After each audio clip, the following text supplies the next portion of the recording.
নমস্কার বন্ধুরা, আজ বানাবো একটু তন্দুরি ফিশ ফ্রাই, তাওয়া ফ্রাই রেসিপি। তন্দুর নেই তো কী হয়েছে, বাড়িতে তাওয়াতেই কিন্তু একদম তন্দুরের মতো টেস্ট পাওয়া যায়। ঠিক সেই রকমই রেসিপি নিয়ে এসেছি আপনাদের জন্য। তো চলুন দেখে নেওয়া যাক। মাছে প্রথমে নুন হলুদ মাখিয়ে বেশ কিছুক্ষণ রেখে ম্যারিনেট করে রেখে দিতে হবে। তারপরে একটা মশলা বানিয়ে নিতে হবে। মশলাতে কি কি দিয়েছি চলুন দেখে নিই। বেশ অনেকটা পরিমাণ বড় বড় কোয়া, 15-16 পিস রসুন, 15-16টা কড়ি পাতা, 1 থেকে 1.5 ইঞ্চি আদা, 2টো কাঁচা লঙ্কা, একটা শুকনো লঙ্কা, 1 ইঞ্চি সমান দালচিনি, 3টে এলাচ, 2টো লবঙ্গ, 10-12টা গোলমরিচ। ব্যাস এই হচ্ছে আমাদের বাটা মশলা।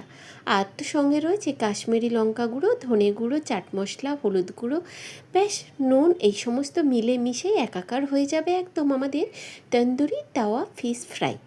তো চলুন, আমাদের বাঙালি রন্ধনশৈলী বা বাঙালি খাবার বলতে কিন্তু মাছ একটা বিশেষ জায়গা আকর্ষণ করে রেখেছে। পশ্চিমবঙ্গের আবহাওয়া, জলবায়ু এবং ডোবা, পুকুর, খাল, বিল সমস্ত রূপের বৈশিষ্ট্য নিয়ে মাছ কিন্তু প্রথম থেকে বহু প্রাচীন থেকেই বাঙালিদের খাবারের একটা মূল উৎস হিসেবে কিন্তু খুবই জনপ্রিয়।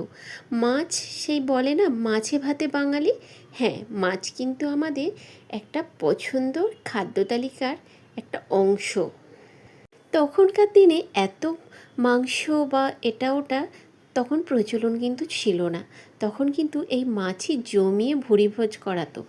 মাছ প্রত্যেক পাতে, বহু প্রাচীন যুগে বিয়েতে বা কোনো অনুষ্ঠানে মাছ কিন্তু বড় অংশ ভূমিকা গ্রহণ করেছিল।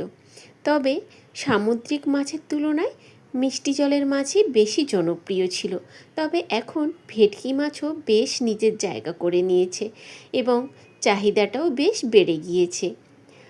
এই বহু ছোটোবেলার কথা মনে পড়লে যে কোনো বিয়েবাড়ি বা সামাজিক অনুষ্ঠানে বাঙালিদের এক ঐতিহ্য ধারক বাহক হিসেবে কিন্তু পরিচয় করায় এই মাছ, তাই না বন্ধুরা?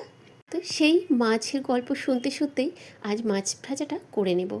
এই যে ম্যারিনেটটা করে রাখলাম, কী কী দিয়েছি তো মশলা বলেইছি, তবে ওই যে শুকনো কাশ্মীরি লঙ্কার গুঁড়ো, ধনে গুঁড়ো, চাট মশলা, নুন, 1 চামচ বেসন, 1 চামচ ময়দা, এই সমস্ত দিয়ে একটু সর্ষের তেল, লেবুর রস দিয়ে বেশ 45 মিনিট ধরে মাছটাকে ম্যারিনেট করে রাখবো।